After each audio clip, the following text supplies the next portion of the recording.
We zijn hier vandaag op de Golf van Oudenaarde met Excalibur rond de tafel.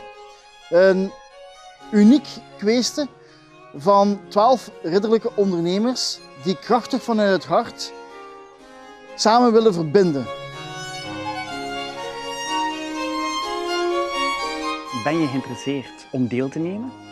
En ik vond het zodanig uniek en zodanig speciaal, de uitnodiging, dat ik zei van daar kan ik niet nee op zeggen.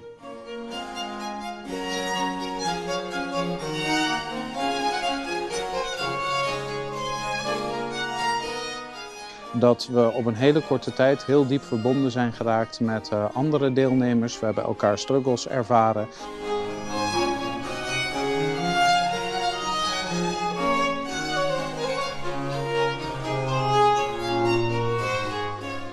Dit heb ik nog nergens niet meegemaakt.